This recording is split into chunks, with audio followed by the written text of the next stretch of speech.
The scream split the night before I knew it belonged to me, raw and bright as torn wire in my throat. Glass hummed in the window pane, and the old house seemed to lean in to listen. Anna said, "Do not answer," but my hands were already on the cedar box. The lid resisted like skin, then sighed open with a damp smell of camphor and roses. Candles guttered, although there was no draft, and the shadows stepped closer. Anna said, "It is just grief," yet the air felt crowded by someone standing very near. The doll stared up from tissue, a pale face cracked like ice underfoot. I did not touch it, but the head tipped as if a breath had nudged its chin. The clock stopped mid-tick, and my heart tried to beat for both of us. Anna said, "Grandmother, what did you give me?" And the bare room replied with a dry laugh. A mirror caught my outline, and a second outline matched me a blink too late.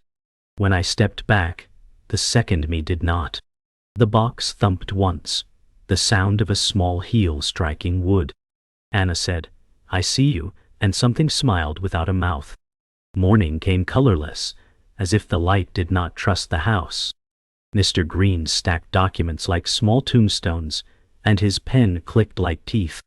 Anna said, "She left the doll to me," and his gaze dipped, unwilling to meet mine. He passed the cedar box across polished wood, careful as if it were full of water. I felt the weight travel through the table and into my bones. He spoke of inventories and signatures, but the words wandered and fell. Anna said, "Did my grandmother ever mention why?" And he shook his head too quickly. He mentioned rumors, a keepsake from a childhood fire, a charm against nightmares. I opened a lid a finger width and smelled ash under perfume. Somewhere in the hall, a radiator clicked, and the box twitched as if it heard its name. Mr. Green smiled without warmth and suggested fresh air, as if air could help. Anna said, "I will take it home," though home had started to feel like a dare. When I stood, the doll leaned a fraction toward me, the subtle bow of a host. The office door closed behind us, and the day dimmed as if a cloud had found my name. I set the doll on the mantel and tried to breathe the room back into shape. The clock resumed, but one beat lagged behind like a child dragged by the hand. Mark called to ask about the reading, his voice too loud in the quiet. Anna said, "It was nothing," while my eyes stayed on the glassy stair. I stepped to the kitchen for tea and returned to find the doll facing the window. The curtains hung still, yet something had crossed the room. Mark said, "Stress does tricks," and I agreed because I needed him to be right. I lifted the doll and felt a faint hum like a trapped fly in a jar. The porcelain was cold enough to bite, and my fingers ached after I let go. A hairline crack traced its cheek like a delicate map, a route to somewhere worse. Anna said, "You stay there," and set it facing the wall like a sulking child. When I turned away, the wall stared back with two shadows instead of one. The tea went cold untouched, and the house settled over me like damp cloth. Mark said, "Sleep, and call me if it gets weird," and then the line died. Dusk pressed its face to the windows and refused to leave. I tried reading, but the words swam like insects under oil. Anna said, "This is my house," and the rafters answered with a hollow pop. I checked the mantel and found the doll angled toward the hallway. The hall stretched long and dark, a throat waiting to swallow a voice. A faint scrape ran under the floorboards, like a spoon searching a jar. I carried a lamp and felt the glass quiver in my hand. The bathroom mirror showed me alone, then a small figure behind me not yet named. I turned and found only the doll, chin lifted in curious welcome. The lamp flickered and the wallpaper sighed as if breathing out sorrow. Anna said, "Do not play with me," and my reflection mouthed the words late. The ceiling bulb popped, and the dark fell clean as a curtain. In the seconds after, I heard a soft clap like tiny hands. Then the lamp steadied, and the doll had moved an inch closer. A cold draft threaded the hall, and it smelled like wet soot and roses. I set the doll back, and my pulse kept counting something I could not see. I sat on the floor with my back to the couch, and let the room breathe. The hum of the refrigerator tracked my breath like a fragile guide rope. A yellowed photo of my grandmother watched from the shelf, patient and stern. Anna said, "You kept this for a reason," and the memory of lullabies pricked my skin. I remembered nights when sleep locked the door, and something walked past it. The old fear rose, not dramatic, only steady as a tide climbing stairs. I wanted control the way drowning wants air, greedy and simple. The doll rested where I had left it, yet my body refused to relax. Mark texted a joke, and I laughed without sound so the house would not hear. Anna said, "I will not be a room you can rearrange," and my hands stopped shaking. I gathered tools of comfort, tea, a blanket. The lamp turned low and warm. The shadows softened, but the silence gained weight like an arriving guest. I made a bargain with myself to sleep in shifts and to listen gently. Anna said, "Tomorrow, I learn why you move," and the dark agreed by staying. Morning crawled in thin and gray, and I woke to the hush of a house that was trying not to be caught. The mantel was bare where I had left the doll to face the wall. It stood on the coffee table now, chin lifted, hands folded like a guest.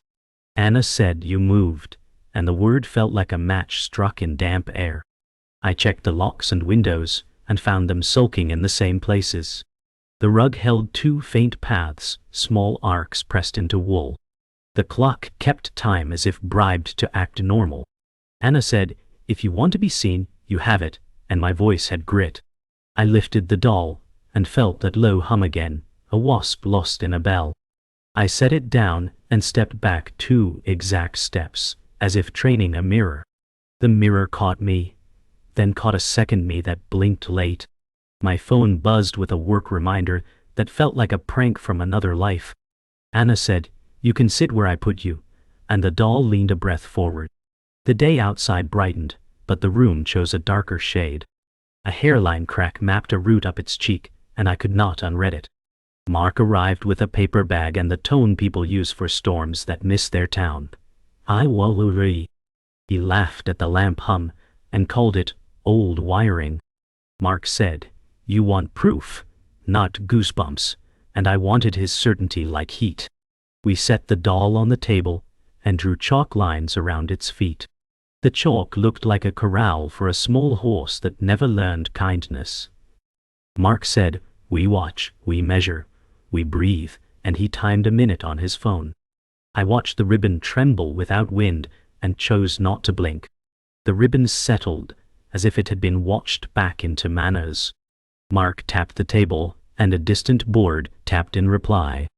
Anna said, "Do you hear that?" And he frowned at the floor like a doubtful priest. He nudged the doll, then apologized to the room as a joke. The chalk lines smudged, and his mouth decided not to mention it. Mark said, "It is grief, sleep, and a draft," and the draft sighed like a lie.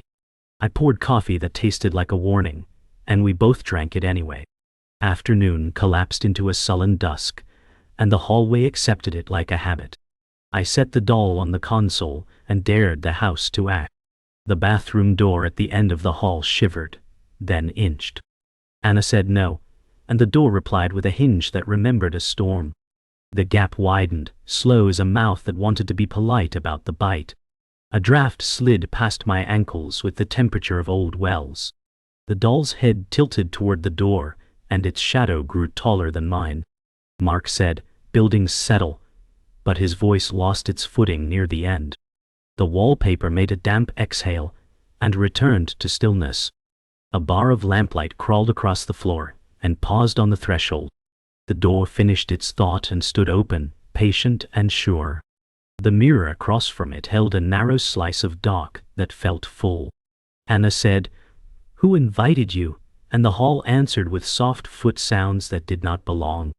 Mark reached out and shut the door, and the knob twisted in his hand like a fish. We did not speak for a count of 10, and the count felt returned. I found the shop by accident or by its decision, a wedge of books and amber light wedged into rain. Bells rang once, and then decided to be memory. A man looked up from a ledger like a tide noticing a boat. Elias Crow said, "You carry a guest," and the room seemed to nod. I did not show the doll, but I felt it glance from the bag. He laid a thin book on the counter as if placing a bandage. Anna said, "What is it?" And he said the word binding with a weather report calm. The pages smelled of smoke and lavender, and the paper held old fingerprints. He traced a woodcut of a child's toy that wore a human sadness like a dress. Allah said, "It copies to belong, then belongs to erase," and the rain agreed. He warned that names are doors, and doors learn who speaks them. Anna said, "How do I end it?" And he did not answer fast enough. He only wrote an address, and added a warning about debt. The bell rang again though the door stayed shut, and the shop watched me leave. Sleep came like a bribe I meant to refuse and failed. The dream began in my living room, exact down to the stain on the rug. I lifted my arm and felt another arm lift with a hinged delay. Anna said, "Stop it," and my eau said, "Stop it," 2 heartbeats late. The doll stood where I stood, a scaled answer in blue. It tilted when I tilted and blinked only when I did not. My breath fogged the window, and a smaller fog matched it below. Anna said, "What do you want?" and the room emptied its pockets of sound. The doll's smile arrived like weather and did not reach the eyes. Its hands rose, and I felt my wrists rise as if borrowed. I tried to turn away and found I had turned toward. The mirror showed 2 of me and a third that did not bother to wait. Anna said, "You can copy a body, not a will," and my will rasped thin. I woke to dark and a ticking that belonged to nothing I owned. The house had learned my rhythm, and it rehearsed it in the walls. Afternoons sagged like wet cloth, and the house pretended to nap with me. The kettle hissed, and a spoon rattled in an empty cup without help. Anna said, "If you want attention, earn it," and the room paused to listen. I set the doll on the counter and turned to the sink for a heartbeat. The heartbeat stretched, and a soft heel tapped laminate near my elbow. The doll now faced me, chin cocked, as if I had been the one to move. Anna said, "That is enough," and the light over the stove trembled. I stepped left, and it mirrored, shy by a half step like a mockingbird. Mark texted a joke, and my laugh arrived late, as if borrowed. The hum rose inside the porcelain, polite and relentless as a hymn. Anna said, "You are not me," and it smiled with my mouth, and not my eyes. The basement door resisted like a sulk, then opened on a breath that knew me. Steps groaned in a pattern that remembered lullabies and funerals. Anna said, "Show yourself kindly," and dust rose like startled birds. At the bottom, cold pooled as if poured from a careful jug. The bulb buzzed and steadied, and a small figure waited near the boiler. She wore a dress that kept forgetting its color and a ribbon that remembered fire. Anna said, "Do you need help?" and her mouth worked but made no sound at all. The doll on the shelf turned its head toward her with domestic approval. The girl lifted her palm, and soot printed 5 tiny crescents on brick. Mark called from above, and the girl flinched like a note struck wrong. Anna said, "I will remember you," and the air nodded once and fell still. I stood before the hallway mirror and offered a simple test with my breath. I raised my left hand, and 2 left hands rose in exact agreement. Anna said again, and I turned my head, slow as a hinge minding its manners. The reflection matched, and the doll behind me matched the reflection. The 3 of us made a choir of wrong rhythm, almost music, almost mercy. I smiled and watched my smile arrive on a stranger's schedule. The doll's smile obeyed me perfectly and claimed the moment as its own. Anna said, "You want my shape to be your doorway," and the glass cooled. A hair on my cheek lifted without wind, then lay down as if petted. I leaned in, and the doll leaned first like a host greeting my face. Anna said, "You cannot own my breath," and the mirror fogged in 2 places. Mark arrived armed with logic and a toolbox that smelled like rain and tin. He knelt by the vent and declared drafts the villains of ordinary nights. Mark said, "Close the loop, and the story ends," and he taped seams with care. The lamp brightened, and relief tried to climb into the room. Then the tape puckered, as if breathed upon by something practicing lungs. The doll sat demure on the chair and watched him like a patient teacher. Mark said parlor tricks, but the phrase frayed in the last inch. A shadow passed across the wall without owner and folded itself small. Nails ticked along baseboard like insects, learning to write. Mark stood too fast and laughed, so he would not say sorry to furniture. Anna said, "You feel it now," and he nodded like a man at a funeral. Near midnight, the house wrote on itself, careful and deliberate, like a child in school. Scratches appeared on the hallway plaster in pairs and trios, waist high. Anna said no more, and pressed her palm against the newest marks. The lines were thin and clean as if made by porcelain that remembered claws. Mark fetched a flashlight and washed the wall with a pale river. He measured the span, and it matched the doll's small hand too perfectly. Mark said animals, but the word failed to find an animal to wear it. From the bedroom came the sound of a tiny chair sliding into place. The air smelled of roses, aging into dust, and of wet matches just blown out. Anna said, "You will not write me," and the next scratch began anyway. We watched letters try to happen and fall apart into stubborn lines. The house listened to our breathing and wrote one more line for punctuation. The storm had followed me to the bookshop, thunder pressing its knuckles on the roof. Elias Crow closed his ledger as if sealing a wound, and studied the cedar box at my side. Anna said, "You knew it was mine before I walked in," and his nod agreed.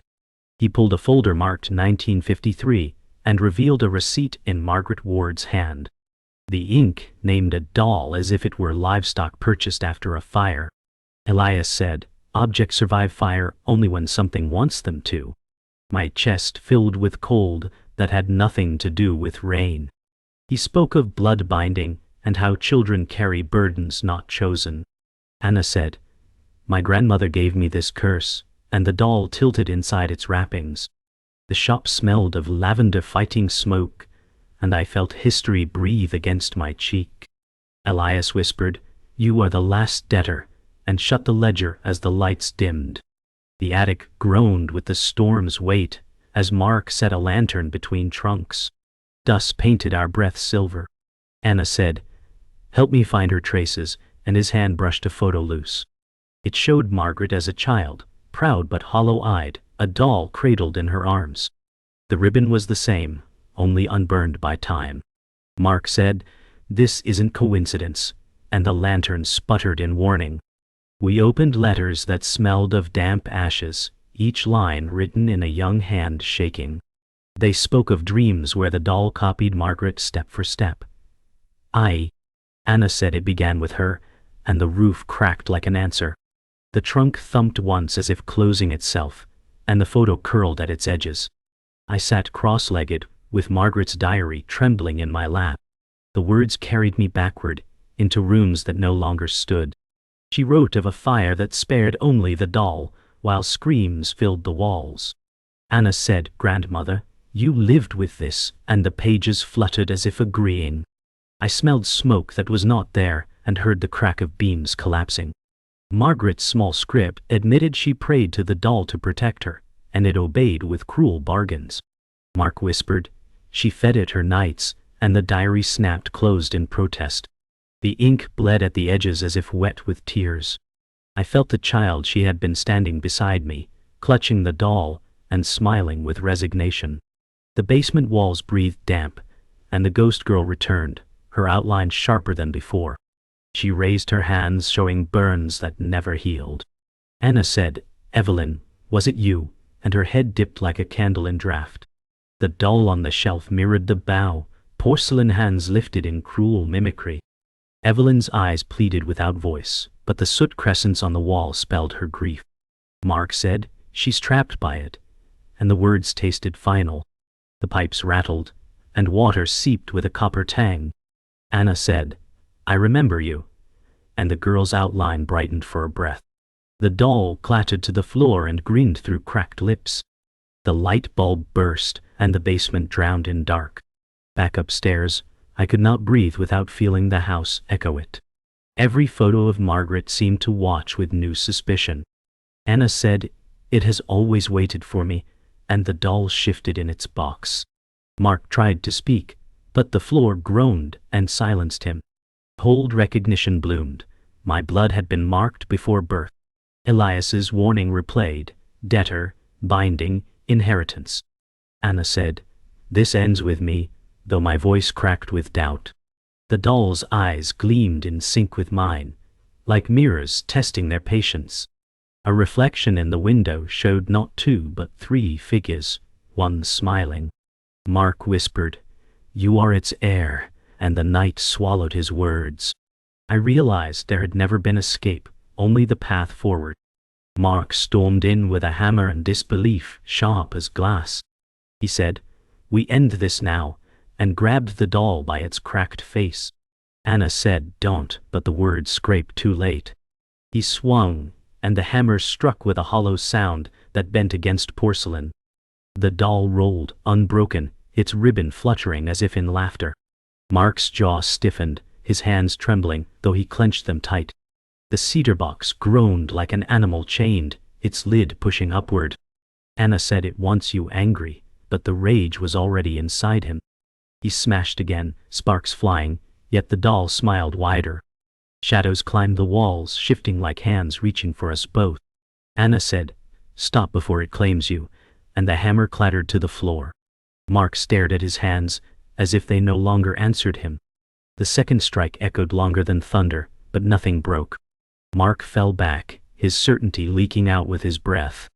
Anna said, "It cannot be destroyed," and the doll rose upright on its own. The chair beside it slid an inch closer without touch. Mark whispered, "What is this thing?" as sweat slicked his forehead. The box rattled again, chains unseen clinking in air. Anna said, "It is older than us," her voice thin as thread. The doll lifted its porcelain hand, and every lamp dimmed in reply. The storm outside hushed for a heartbeat, leaving the silence too alive. Mark said, "It watches me," and stepped away, his hands shaking. Anna said, "It watches us both," though she knew the truth, its eyes never left her. I locked the doll inside the cedar box, pressing the lid down as it thumped like a heart. Nails rattled in the walls, and the lock strained against unseen force. Anna said, "Stay in there," though the command trembled. Mark helped drag the box to the closet, his muscles tight with fear. The closet door slammed itself shut once the box slid inside. We held our breaths, waiting, but the sound of tiny heels echoed anyway. Anna said, "It cannot be caged," and the truth burned in her chest. A shadow stretched across the hallway, though nothing moved to cast it. Mark whispered, "I saw it on the mantel," though the closet was still locked. When we opened the door, the box was empty, its tissue rustling alone. Whispers circled the room, voices that belonged to no mouths we knew. Anna said, "It speaks now," as the air pressed cold against her spine. Curtains stirred, though every window was shut tight. Mark said, "It wants you," and his eyes carried the fear he would not say aloud. The doll perched on the mantel again, feet swinging like a child at rest. Its cracked cheek gleamed under dim light, smile sharper than before. Anna said, "It wants my soul," and the words weighed heavy. The photographs on the walls turned, frames tilting as if bowing to it. Mark stumbled back as shadows pooled beneath the doll's chair. The house groaned, timber creaking as if bending to its new master. The whispers grew teeth, biting every breath I drew. Anna said, "You cannot have me," though her knees trembled. The doll leaned forward, its ribbon trembling in invisible wind. Mark tried to step between us, but shadows pulled at his feet. The cedar box toppled from the table and split, though no hands touched it. A voice too soft to be human whispered her name, stretching syllables thin. Anna said, "I will not belong to you," but the answer was a grin carved into porcelain. The doll lifted its hand again, and the room bowed like worshippers. Mark shouted, "Fight it," his voice cracking as if swallowed. Anna said, "You will not own my will," and the air burned with her defiance. The living room split itself open with a sound like tearing cloth as the doll rose to its feet. Anna said, "You walk now," her voice a knot of fear and rage. The porcelain figure stepped down from the mantel, heels tapping with a rhythm too steady to belong to toys. Its ribbon fluttered in air unmoved, and shadows bent to greet it. Mark pressed back against the wall, eyes wild, his certainty finally drained away. The doll moved closer, mimicking Anna's stride with flawless malice. Anna said, "I am not your mirror," but her body swayed as if tethered. The storm outside roared in rhythm, each lightning flash freezing the grin wider. The floorboards pulsed under their weight, heartbeats in wood. The photographs shook loose from their nails, glass shattering across the rug. The doll's eyes gleamed, cold lanterns lit from inside, watching for surrender. The air thickened like wet cement as Anna lunged forward, grabbing the doll. Its porcelain skin burned cold, searing her palms with ice fire. Anna said, "You will not own me," though her breath staggered. The doll's head turned, too slow, as if savoring the gesture. Its lips cracked wider, teeth faintly etched in porcelain, smiling deeper than before. Mark shouted, "Let it go," his voice sharp, but his feet stayed locked in fear. The lamp burst, and sparks sprayed across the rug, burning tiny black holes. Anna squeezed tighter, feeling the hum rise inside it like a hive breaking loose. The storm outside silenced, and for 1 second the world bowed to the doll's pulse. Anna said, "You feed on my line, but I break the chain." Her words shook the walls, dust raining down from the ceiling beams. The air split, and Evelyn's ghost appeared, smaller yet stronger, her soot-streaked face glowing faint. She stepped between Anna and the doll, her hands raised, burned palms open. Anna said, "She wants to help," her voice breaking on hope. Evelyn's eyes locked on the doll, and the hum faltered.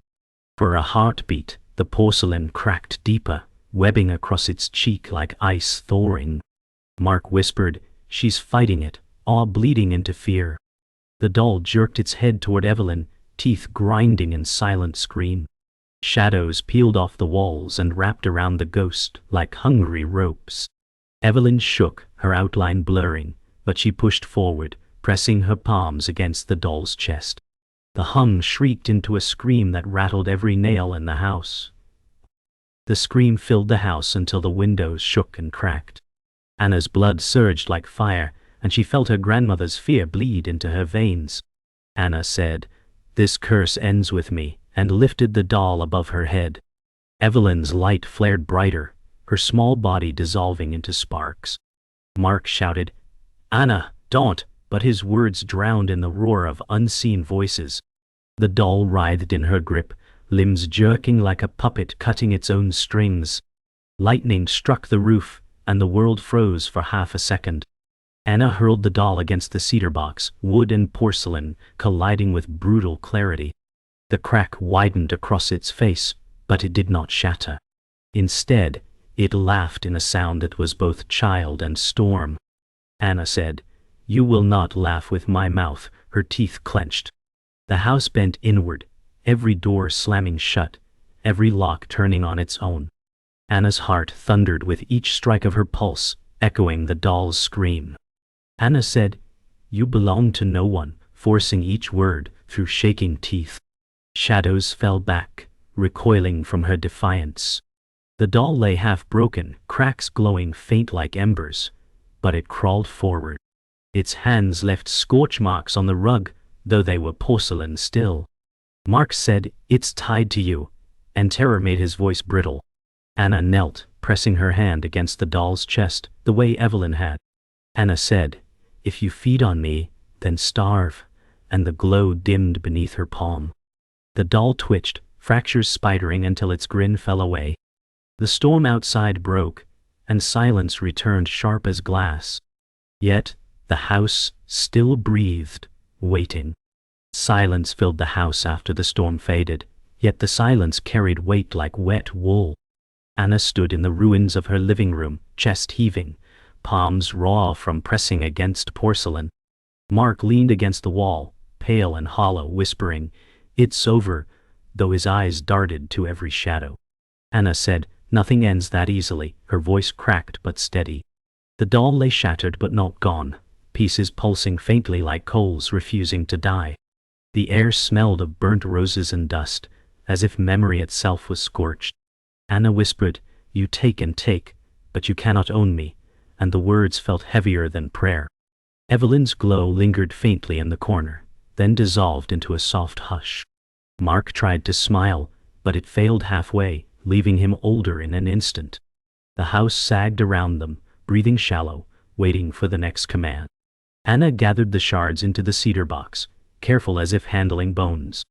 Mark said, "Bury it," but she shook her head, her gaze steady on the crack still glowing. Anna whispered, "If I hide it, someone will find it. It was meant for me." Her breath fogged, though the room was warm, proof the air was not empty. She locked the lid and tied it with rope until her hands bled. Mark said, "Leave it behind," desperation trembling in his tone. Anna pressed her forehead to the box and felt it hum faintly like a secret heartbeat. She said, "I'll carry it," and her reflection in the cracked mirror nodded too late. The house creaked once as if approving, then fell back into stillness. Outside, birds dared a broken chorus, but their voices bent thin. The next evening, silence shattered when Mark's scream echoed through the hall. Anna rushed to find him stiff in the corner, eyes wide as if frozen in nightmare. His hands clawed at nothing, fingers bent backward from tension. Anna said, "Mark," but he did not hear her, his lips trembling without words. On the wall beside him, scratches appeared letter by letter. Her. The doll was nowhere in sight, yet its laughter trembled in the floorboards. Anna pressed her hand to his face, whispering, "Stay with me," but he flinched as if scorched. The lamp toppled, and its light carved deep shadows that bent into shapes of children's hands. Mark gasped once, eyes rolling, then fell silent, head twisted at an angle that told her he was gone. Anna screamed, and the echo was answered. Elias returned without knocking, his face lined with resignation. He said, "You carry it now." That is why he fell.